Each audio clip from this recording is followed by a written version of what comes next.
suis Valérie Lys, je vis à Rennes ou dans la banlieue rennaise depuis une vingtaine d'années. Au départ, je suis d'origine parisienne. Je suis mariée, j'ai 3 enfants et donc je tiens un laboratoire dans le centre-ville de Rennes depuis 20 ans. J'ai choisi le roman policier essentiellement parce qu'il y a un travail de création. En fait, pour moi, l'écriture, c'est essentiellement faire jouer mon imagination, donc m'évader du quotidien, de mon activité professionnelle, entre autres, et avoir une entière liberté sur l'écriture. Je peux revenir en arrière, je peux rajouter des personnages, rajouter des énigmes. Enfin bon, c'est vraiment la totale liberté et l'imagination. C'est un monde de rêve pour moi. Et pourquoi avoir situé les intrigues des 3 derniers romans, Rennes, Échec au fou, Confession rennaise et Grismina Fougère, localement? Parce que c'est mon quotidien, parce que j'écris beaucoup plus facilement sur ce que je connais à fond, de par mon activité professionnelle. Là encore, le matin, je fais pas mal de domicile, donc je connais le centre-ville de Rennes par cœur, également les alentours immédiats. Donc ça coule tout seul après sous la plume, des petites anecdotes, des descriptions, somme toute parfois banales, de façade ou autres, mais qui pour moi me parlent.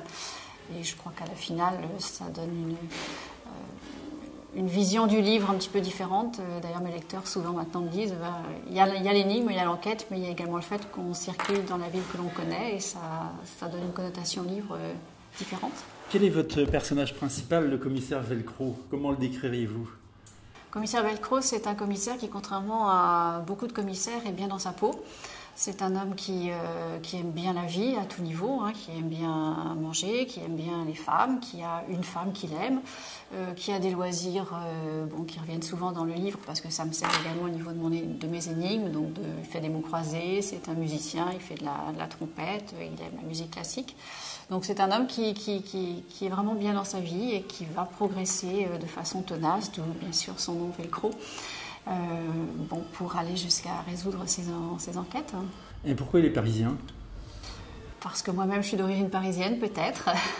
Est-ce que pour une femme, c'est pas difficile de se mettre dans la peau d'un commissaire de police? Parce que je le définirais, moi, c'est le contraire de Saint-Antonio, c'est pas un macho du tout.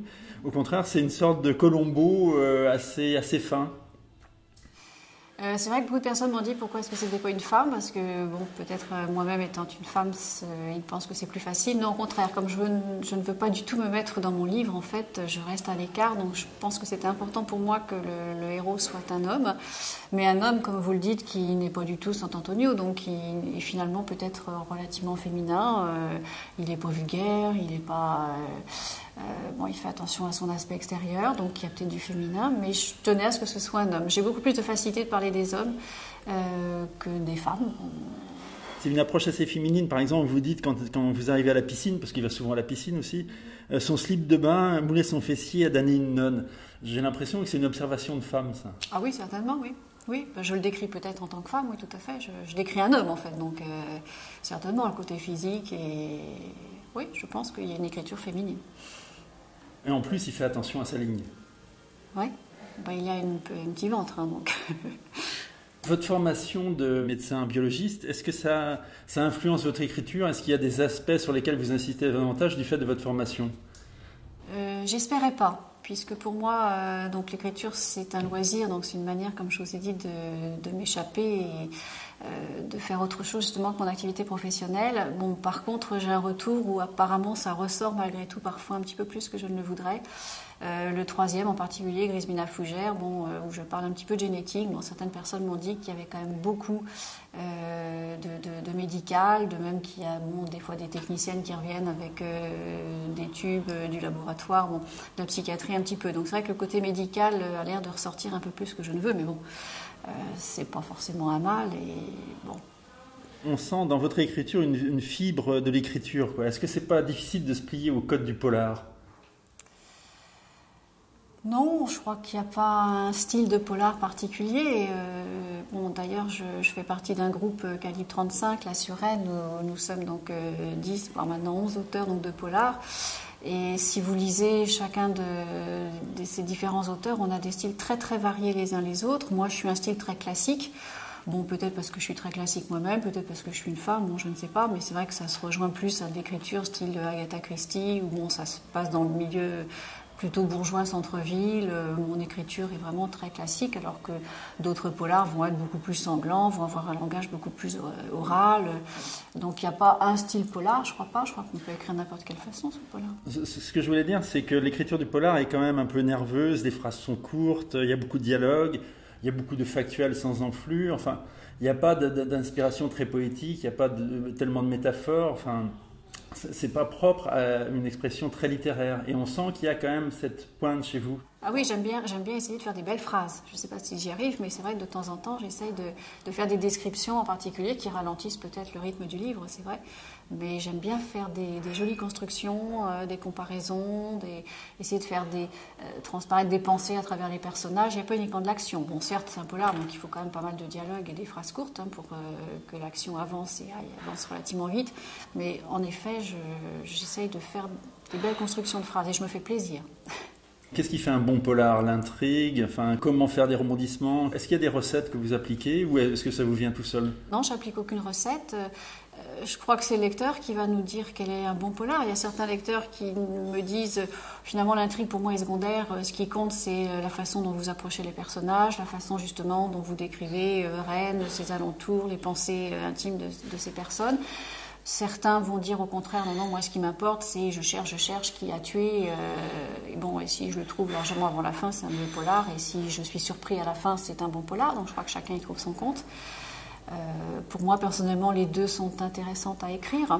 Bon, c'est vrai que le premier que j'ai écrit a semblé un petit peu court, donc la fin était un petit peu abrupte, donc j'ai essayé de me servir de mon expérience pour rendre les deux suivants un petit peu plus complexes, davantage de personnages, davantage de rebondissements. Je ne sais pas si j'ai réussi.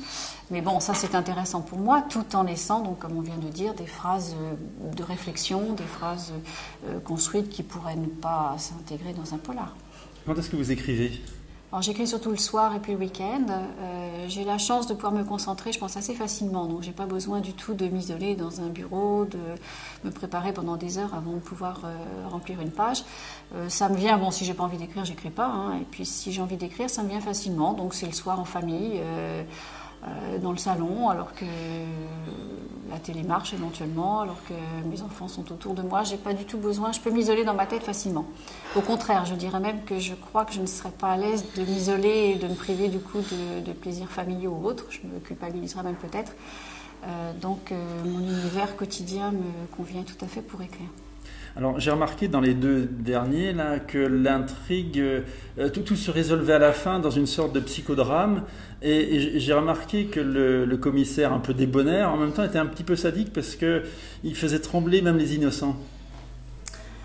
Oui, mais c'est vrai. Et puis, dans le dernier, par exemple, c'est vrai qu'il énumère les uns derrière les autres les différents coupables potentiels et puis il les élimine et il passe au suivant. Donc, c'est un petit peu sadique, même avec ses collègues d'ailleurs, puisqu'il fait ça devant son chef divisionnaire. Oui, un petit peu de sadisme. C'est peut-être la satisfaction qu'il a d'avoir réussi à résoudre l'énigme. Donc, il prolonge un petit peu le suspense. Mais c'est vrai que les deux derniers, c'est un huis clos. Je réunis tout le monde. Je les élimine les uns derrière les autres, je les fais trembler parce que je les accuse un peu alors que je sais que c'est pas le bon coupable encore. Oui, c'est vrai. Sans dévoiler l'intrigue du dernier livre, Grismine, enfin qui n'est pas tout à fait le dernier, d'ailleurs on va y revenir, Grismine à Fougères, c'est quoi l'intrigue en gros sans dévoiler le final? C'est quoi l'histoire? Grismine à Fougères, c'est un jeune homme qui est garagiste et mécanicien et qui en même temps est champion de natation et qu'on retrouve en fait pendu à la piscine de Bréquigny. Donc va s'en suivre des rebondissements avec en fait, donc on se rend compte qu'il y a dans une des voitures qu'il a réparée, qui est une voiture de police, on retrouve de la drogue dans une portière, qu'il a des fréquentations pas forcément très bonnes au niveau de ses collègues. Il fréquente une jeune femme dont il est amoureux, qui est peut-être aussi un petit peu particulière, qui a une mère donc qui est généticienne, d'où mon entrée dans le monde de la génétique. J'en dirai pas plus. Vous faites partie d'un collectif qui s'appelle Calibre 35 et vous venez de publier un collectivement Rennes ici Rennes. Est-ce qu'il y a une scène du polar rennais qui pointe? J'espère. C'est un petit peu le but de notre collectif. Donc ça fait 2 ans en fait, en ce qui me concerne, que je connais progressivement, donc, je suis rentrée dans ce collectif. Bon, étant la seule femme, au départ, c'était une aventure nouvelle pour moi, d'autant plus que je suis assez solitaire, donc j'écrivais toute seule jusqu'à présent. Donc ça me permet de rencontrer des gens d'univers très différents, certains qui sont professionnels, puisque par exemple donc, il y a David Carrard qui lui écrit et de façon professionnelle et qui connaît le succès.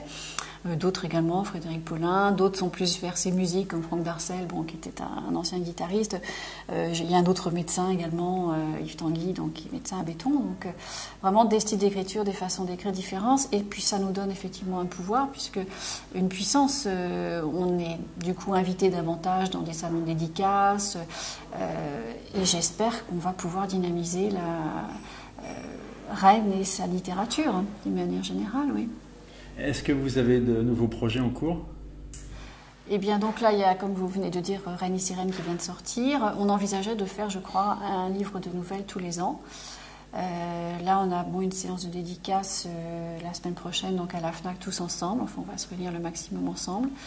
Et rien de prévu de plus pour le moment, mais on va continuer à la fois chacun de notre côté, notre petit bonhomme de chemin, et puis à se réunir le plus souvent comme on fait, pour organiser des salons, pour comme vous dites, dynamiser la scène du polar rennais. Et vous, personnellement, vous avez d'autres projets ? Moi, j'écris. Donc, mon projet, je veux toujours d'ailleurs essayer d'écrire une enquête du commissaire Velcro, essayer de me tenir une enquête par an à peu près. Et puis, j'ai commencé un autre ouvrage, un petit peu différent, toujours dans le cadre du polar, mais qui ne se passe plus à Rennes forcément, qui est d'un style un peu différent et que j'aimerais présenter à d'autres éditeurs pour pouvoir peut-être me sortir du côté régional qui me plaît beaucoup, mais pourquoi pas diversifier, quoi.